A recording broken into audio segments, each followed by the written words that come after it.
Welcome back to the Four Gardens podcast. I'm Jake Ifshin.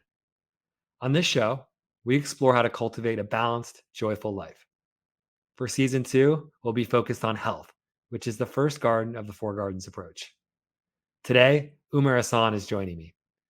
Umair is the founder of Aquanimous, a company based in Washington, D.C. that is an eco-conscious health and wellness brand.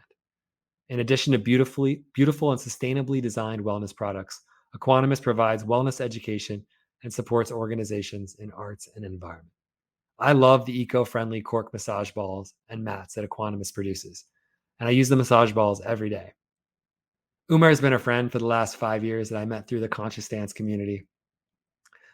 We created events after meeting called the low-hanging fruit, which we'll talk about in the podcast, which really focused on bringing people together to explore the natural healing and joy available to us all the time, which is a lot of fun. We talk a little bit about that in this episode as well. And I'm looking forward to catching up with Umair on Aquanimous and other areas. As always, I'm joined by my producer and co-host of the podcast, Ari Rubens. Hey, Jake. Ari, what really stood out to you today in the conversation with Umair? After being in the fitness world for 15 years, I've been exposed to foam rollers and different tools for myofascial release. I've used Umair's massage balls from Equanimous personally, and I love them. I love that they're also eco-friendly, which I'm a big advocate for, and I haven't found that many products out in the fitness world, so highly recommend the product. And I love later on in the episode the 2 tips he recommends for myofascial release and for inducing relaxation. Definitely check out those tips. And also, for disclosure, we are affiliated with Equanimous. We do, if you do shop at the link below and buy any of Umair's products, we get a portion of that goes to supporting this podcast and producing more great episodes like this one. Let's jump in with Umair Ahsan.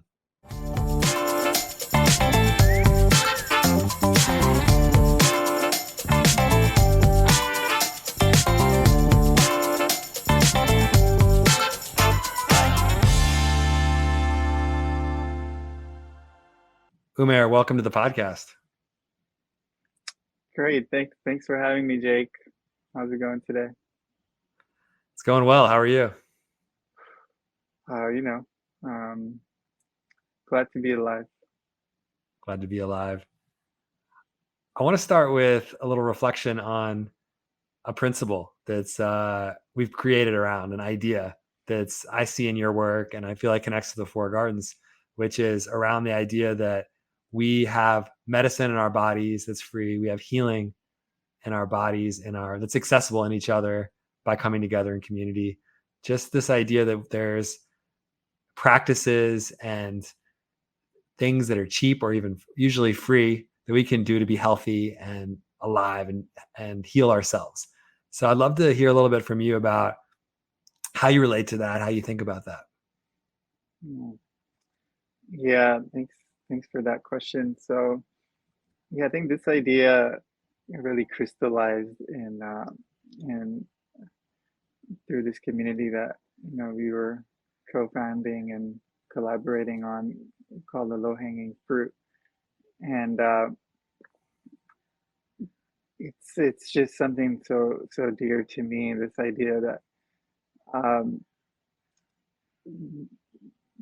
this philosophy that, like, a lot of times what we need or something that we think we want and we're reaching outside for is usually within, like, our immediate grasp. And that's something that, like, I kind of fundamentally believe. And if I'm like, I need something, like, I look around, it's like probably already here, And so the low-hanging fruit is this idea that we can get kind of like the 80-20 rule, we can get 80% of the benefit with just very accessible things like being in community, exercising our voice or singing in the shower, or just like offering a touch to a friend as a comforting touch, or just 5 minutes of yoga a day, it can go a long way. The low-hanging fruit was beautiful because we symbolized that in a really concrete way, which was fruit hanging from the ceiling at our events. We would do, we still do this, bringing people together and having bananas and apples and berries, grapes hanging that we can just reach up and grab. And like, so we would do this at festivals and at your house as the main space in your gathering space in DC. And that was one element, but to me, it represented that of we don't need to look very far to find sweetness. It's often within just an arm's reach away. So I always like that touch of the low hanging fruit. Yeah, and I mean all this delicious fruit that nature offers us is like a supreme example. It's just like there's abundance and things just love to grow. I mean, you can go to any kind of environment and you'll find like food just growing on the ground, um, or natural herbs and medicines and so on. And it's just like it's here for us.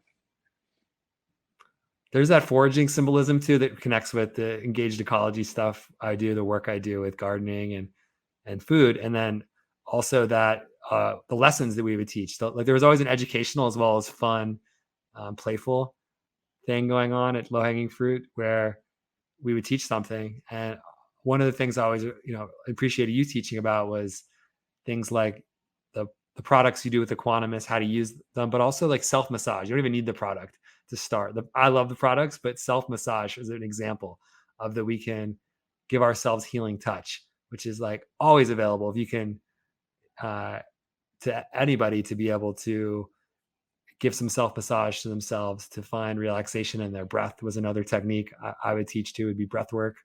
So there was this that was the deeper meaning too. I felt for me was, or one of the deeper meanings was that you can reach to yourself literally and find healing. Let's talk about your business for a minute here, Umair. Aquanimous, which I learned reading about it comes from aqua and equanimity, which I love the new word creation, the creativity there. And I've also loved, I'll say I love the products too, that I totally support what you're making, and particularly use the massage balls all the time.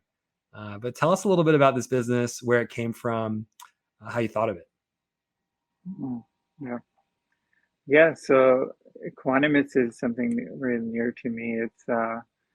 It's a brand to market earth-friendly wellness and fitness products, particularly massage balls, massage rollers, and yoga mats.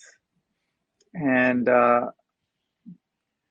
we're really standing for um, natural products, natural materials in a fitness world, fitness industry that's kind of just full of dominated by plastics and synthetic materials and so on. So you'll find like the average yoga mat is actually plastic and PVC, and it's to me I just saw this contradiction, right?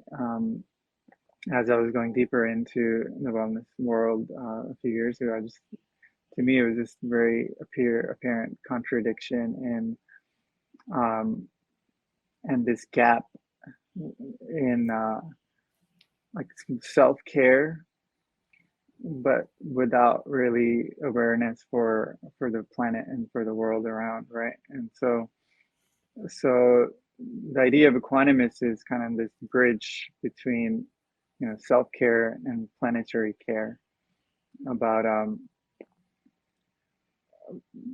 kind of marrying like healing ourselves and also with care and stewardship and um, healing towards the environment around us and to the planet around us. And I think personally, through the use of natural materials, the more we're around and in contact with nature, whether that's being out in nature, in a park or in the outside environment, or through the use of natural materials inside, things that we touch, things that we wear, things that we use to practice our, fitness exercises and so on. Um, we can really kind of connect and commune with that language of touch that's like everything speaks that language, right? I mean, you can pet your cat and you're like communicating, even though you're different species and so on. So, and same thing with like walking bare feet on the earth or on the grass, or just like reaching out and touching like a tree or giving a tree a hug. Why does it feel good to hug a tree? It's like there's on some fundamental level, we speak the same language of touch. I'm thinking about some of the products you offer, like the Cork Yoga Mat or the Cork massage balls that I use the most. And it makes a lot of sense. I hadn't thought about it that way, that these are things that I'm touching all over my body. I'm laying on them, I'm rolling on them. I'm using them, as you said, for self-care, which doesn't need to be selfish care. I like that about no plastic in it, no waste from these products that's not going to biodegrade. But if I'm going to touch it and roll over it and really include it in a spiritual practice too, that to have it sourced well and to have it made with integrity and with materials that have integrity, there, I feel like it raises the intention of all the moments I'm with it, of the whole practice. Do you feel like that too? Yeah, I love how you said that, it raises the intention of the practice. And totally, yeah, couldn't agree more. I think it really like it kind of brings it in the physical realm, through the material because of this element of touch. Hey, Umair, Ari here. I have trained in yin yoga and I learned about the fascia, and I'm curious to know how the Aquanimous products can help with myofascial release. I know that's a big part of Equanimous, and I'm curious to know your take on that. Yeah. Thanks, Ari, for that question. And yeah, I mean, that is sort of the original intent, one of the original intentions for Aquanimous with the self-massage products and the massage balls. And yeah, myofascial release it's something so crucial to our healing and overall health. Um, and so kind of coming under this realm of self-massage, right? So self-massage is kind of like a more generic term, which you can do anywhere with or without tools, right? And then myofascial release is kind of like when it's done with technique and with um, involving pressure and time, that allows like the tissue to actually stretch and release in a with a more intentional way. So self massage, any kind of touch massage just feels good, gets the circulation going, gets like endorphins releasing in the body, just the same way a partner massage does. And then myofascial release works on some of the deeper layers in the connective tissue. And something I just want to say here is that it's what I learned about self massage and myofascial release after having an injury and going to a physical therapist. And then as I've been working in this industry, a lot of people that I've come across is the same story. Either they don't know what to do with a massage ball, or they've been to a physical therapist because of an injury, and the therapist has shown them kind of what to do with it. And I believe that's just shouldn't be the case. I think that this is something that's a tool that's easily available, that contributes so much to our well-being and to our health, that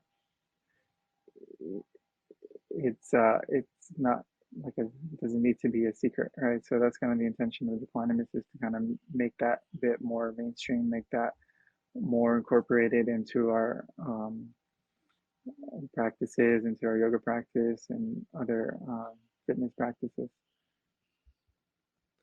I've seen you do that several ways too at festivals, like such as Interfusion Festival. You're there every year, and you have a station set up where everyone's rolling around on the balls, and you're teaching how to use them. And I've also seen you do it at your gatherings and on videos online. And so I see how, and that's benefited me personally, that I learned how to use the balls, that I now use them daily.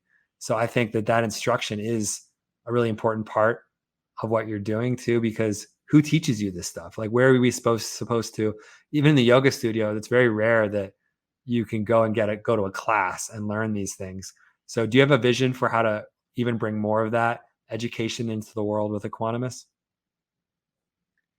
Yeah, so that's something that is also really near to me. And um, I am not currently teaching yoga, but when I was incorporating it into my classes, and I've really been enjoying being able to take the self massage station and kind of take it to places like Interfusion Festival. So what's next in that realm is, kind of joining this like internet Zoom revolution here. I'm basically every new set of Equanimous product that comes out now is going to have a card that says, "Go to this website," and just by virtue of having this product, you can be included in this community. And so I'm going to be doing like monthly or bi-monthly Zoom self-massage sessions, uh, and kind of, because to me it's like it's not just the product, right? It's like if there's a community, there's people that are behind it, and there are people that are using it. So one of my intentions is to kind of connect that um, through the through the internet. I'm happy to promote that and attend that, as like I've already professed my love of the massage balls and using them. So learning more with you would really be wonderful. And just something about that practice too, it's that I learned to love. There's discomfort at first, that the release starts with. It's interesting. I relate a lot of things to ice bathing, or where it's discomfort at first, but that you learn to love it in a way that it's that release. Yeah, it's just that kind of. So I'm drawn to practices like this, where we front load, or I front load a little bit of discomfort to get the satisfaction, or to get this improvement in my body that stays with me. And I find that there is, I mean, what resistance do you find? I see it in other people though, but do you see resistance at first in people to foam rolling, to massage, using the massage ball? Like, what is the main objection, or is it just ignorance that people don't know about it yet to doing it?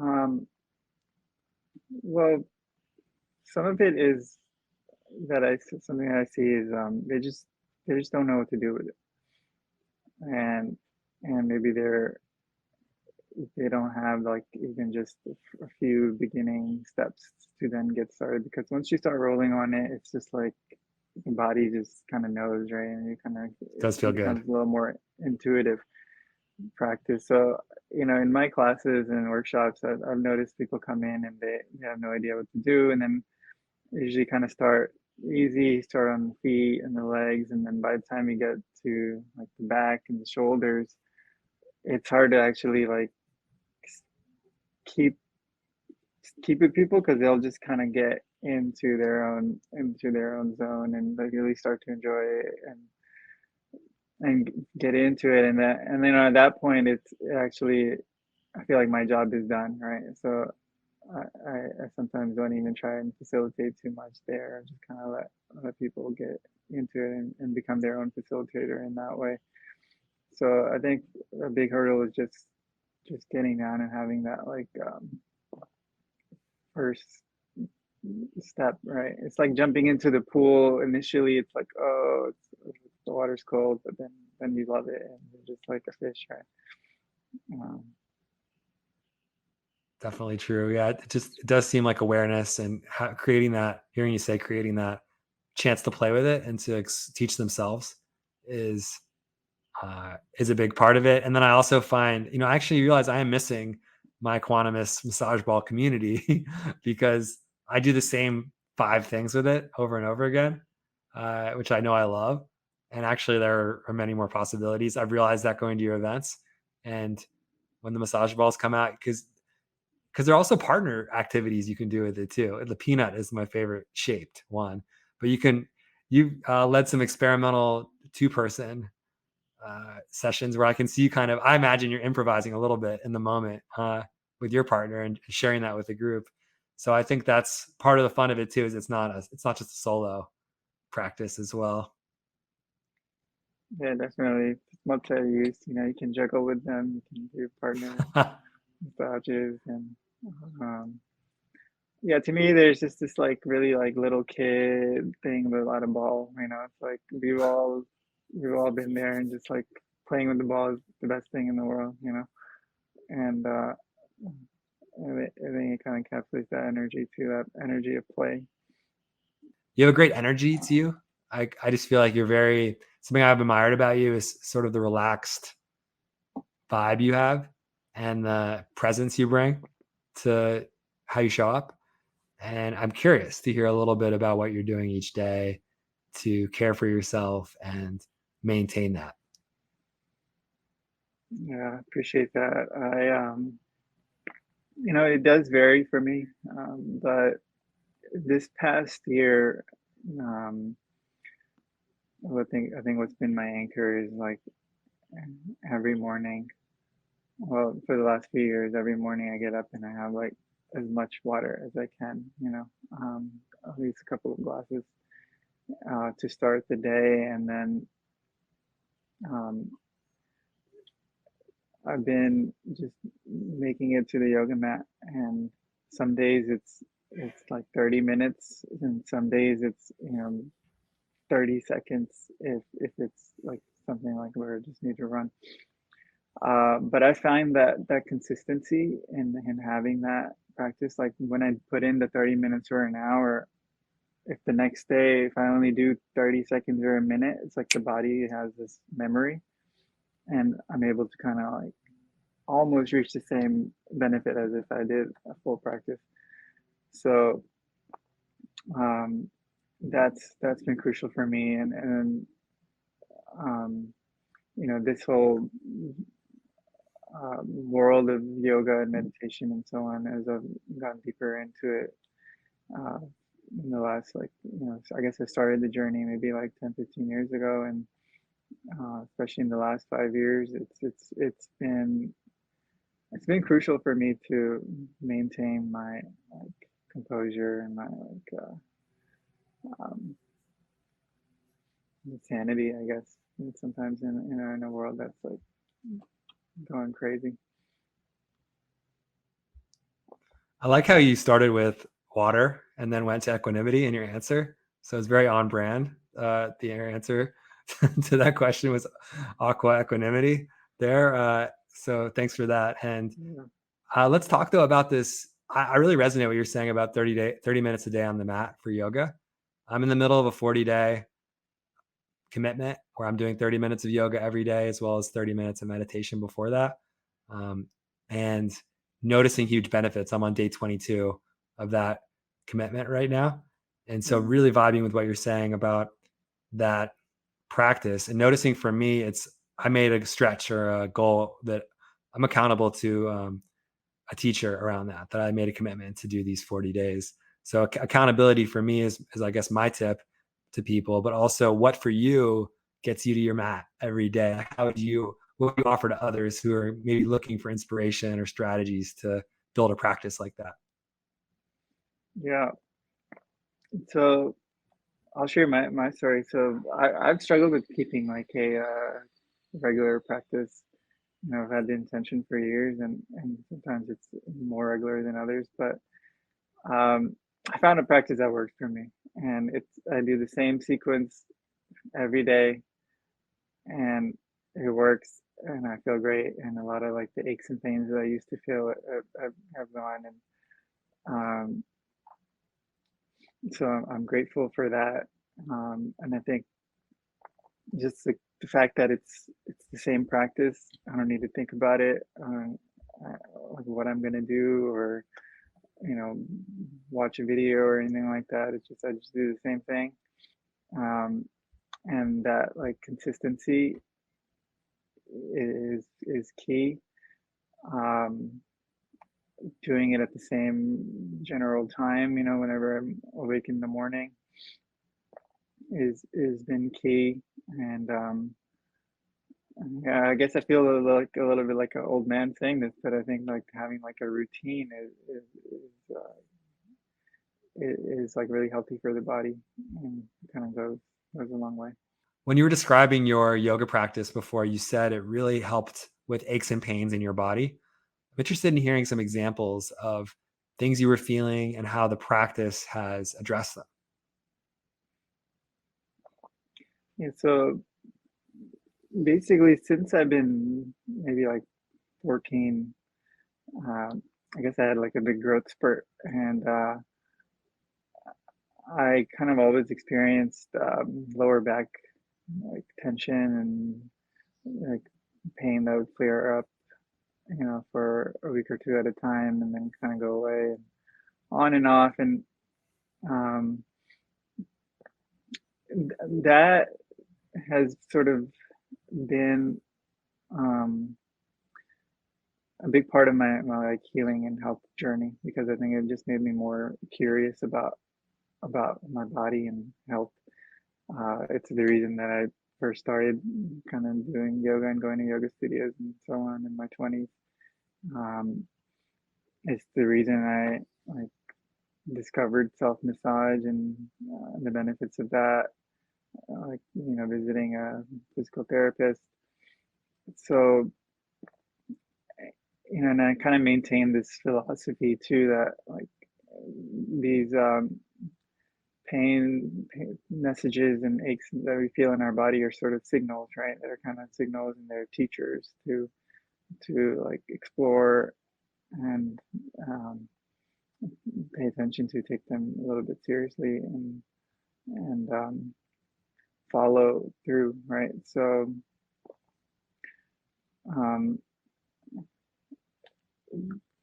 following that thread all the way through, that's kind of led me to like the current practices that I do. It's the business that I have. It's kind of um, in some ways I can be pretty grateful to having that kind of those back issues. So um, I think that kind of comes into some of the benefits as well, um, of self massage and myofascial release, is in addressing these kinds of issues.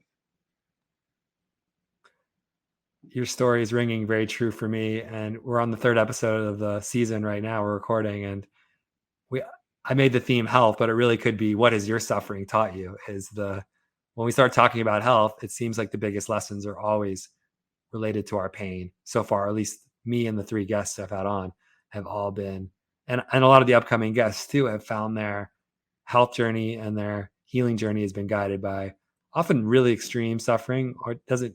I guess everyone's level is different, but whatever it is, it takes us to the medicine, takes us to the path, whether it's yoga or meditation or many other interventions or practices that can help us. Um, so that really fits for me with what we're talking about here. And I realized too, we did talk a little bit. You were just mentioning fascia and myofascial release, is kind of where it brought you to. I think I realized that for people who haven't heard about what fascia is or myofascial release, we did mention it earlier in the podcast, but if we could just give a little bit of a definition of what um, literally fascia are, just for people who haven't heard that before. Mhm. Yeah, so we've all seen like these anatomy photos of our body, the bones and skeleton and the muscles on top and the skin on top of that. And fascia is the definition of it is this like liquid crystal matrix that's the connective tissue that kind of connects everything to everything, and connects your muscles to your bones and your skin to uh, your muscles, and all of that tissue that's in between, and not just connecting the different parts, but it sort of intersects and goes through, like every single muscle fiber is wrapped in like a straw of fascia, and within that, like through each cell and so on, right? So it's kind of like this like liquid 3D spider web that's like encapsulating and connecting every single cell and part of our body. That's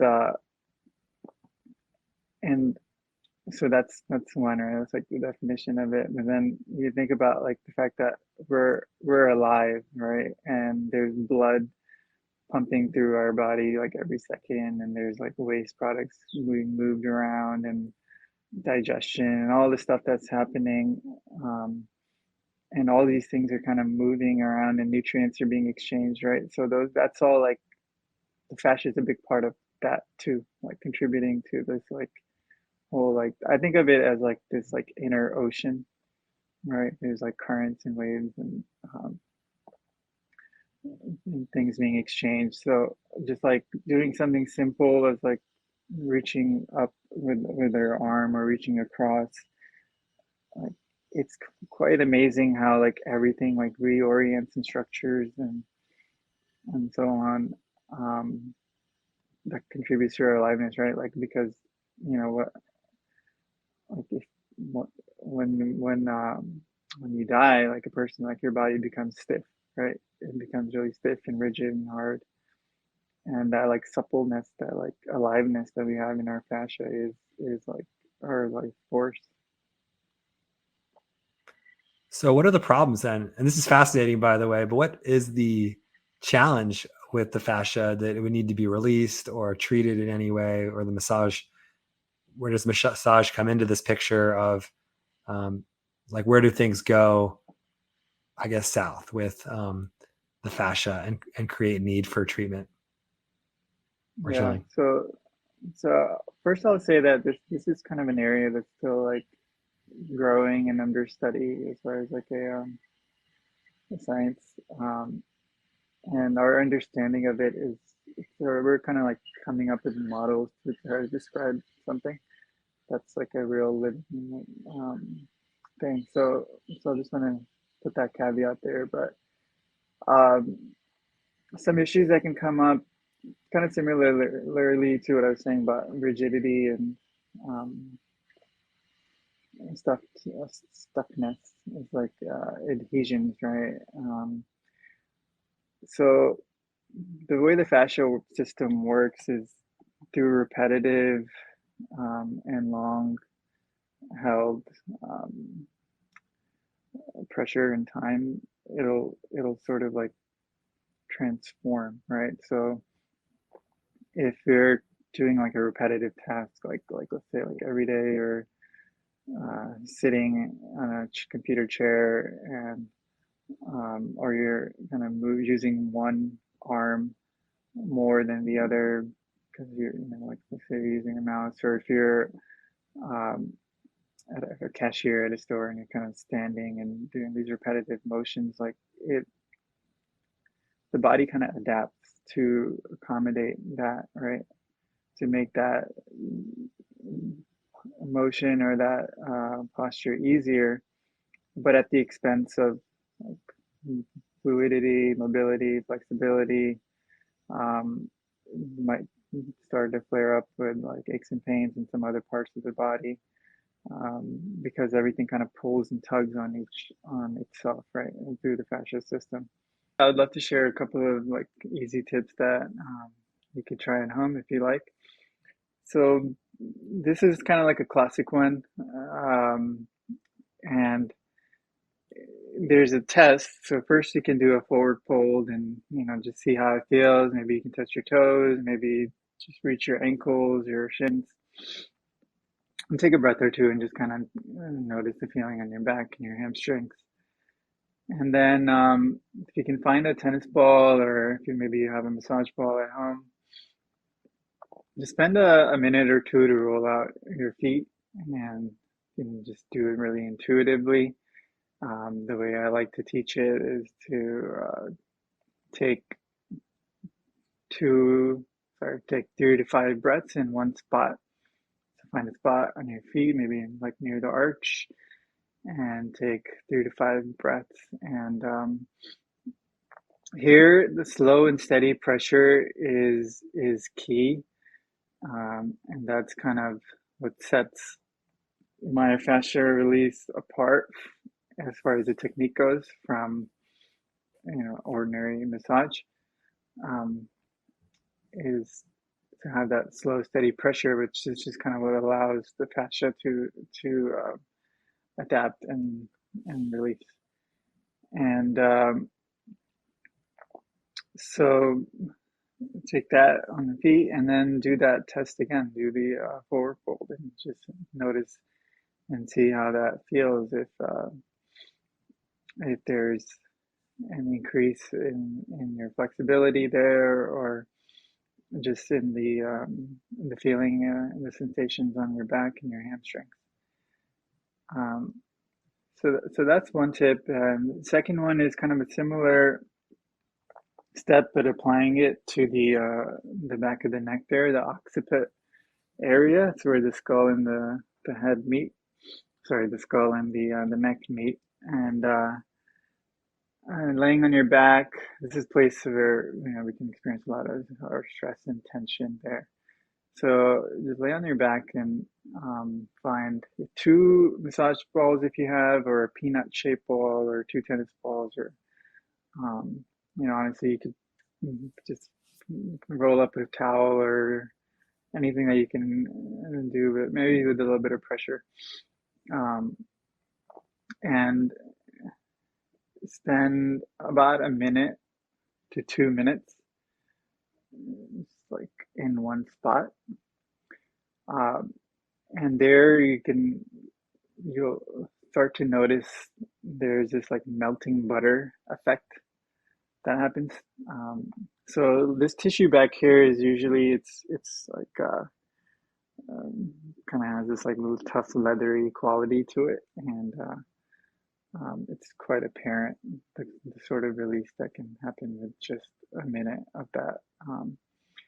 And that's something I think that's like an easy and accessible way to try. That's the tendon along the then, back of the neck. The tissue along the back of the neck, you were saying here? yeah. So for those listening, it's just, the back side of the neck is where Umair's pointing for that whole area. Yeah, that's where I'm pointing there.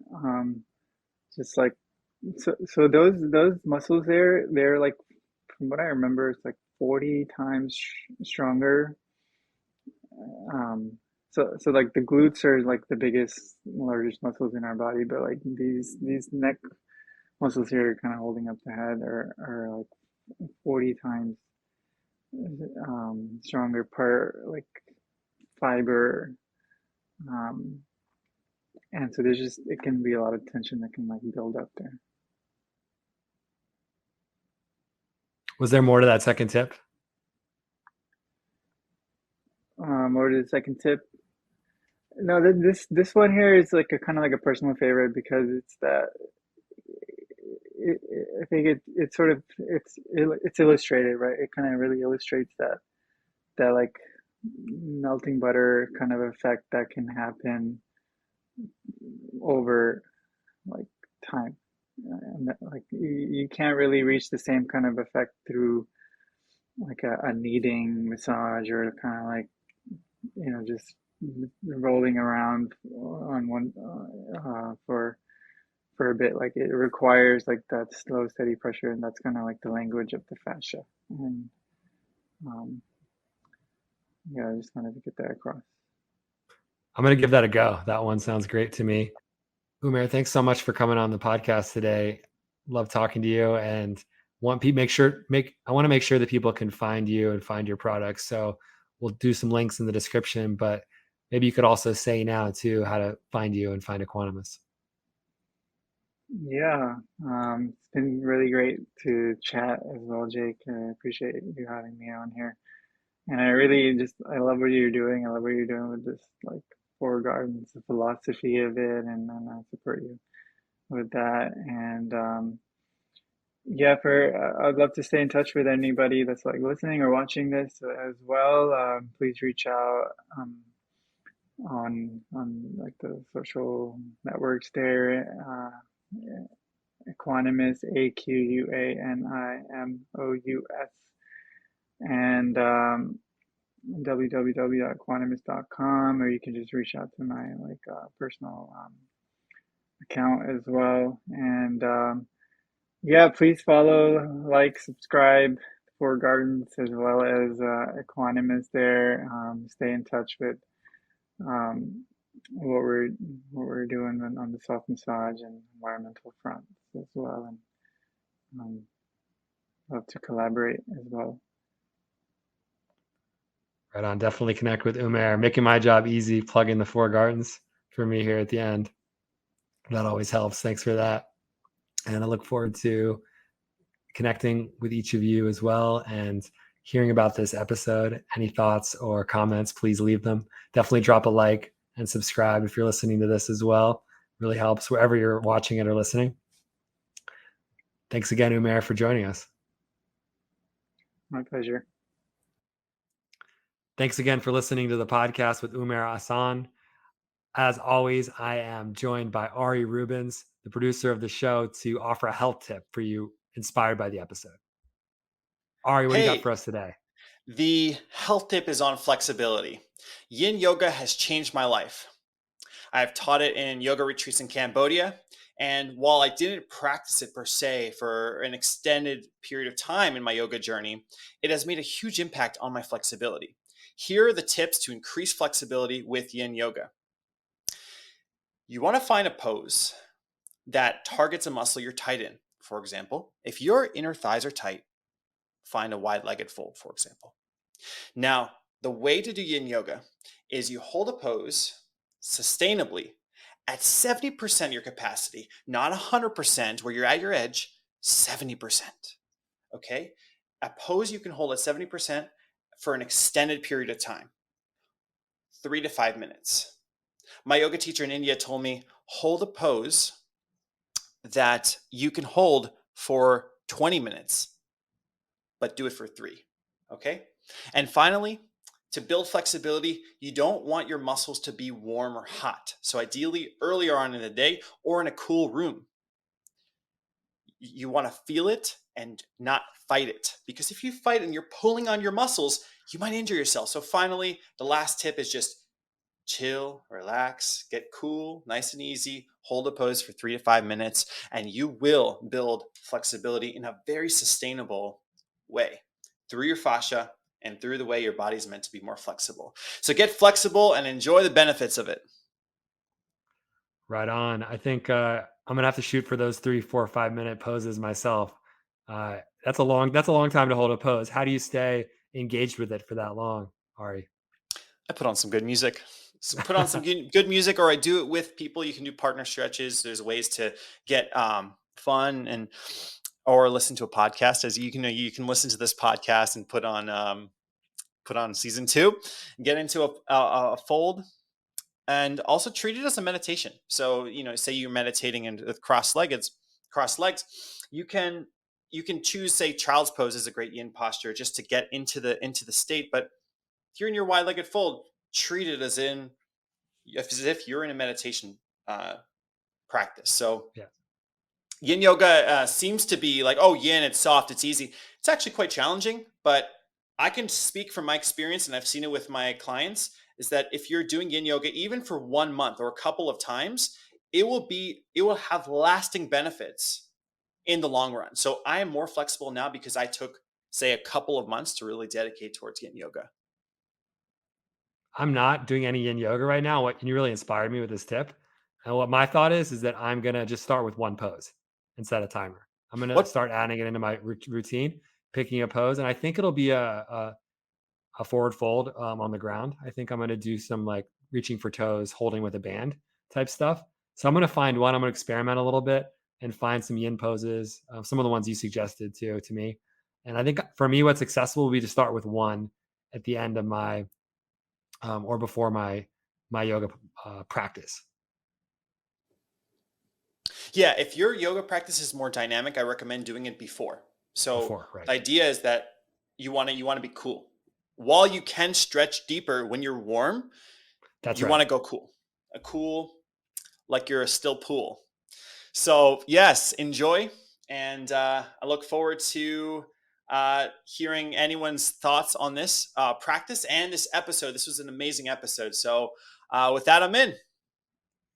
Right on. Definitely leave us a comment if you liked it. Any questions, we're here for it. Thank you, Ari, for that tip. And for everyone listening, keep on growing.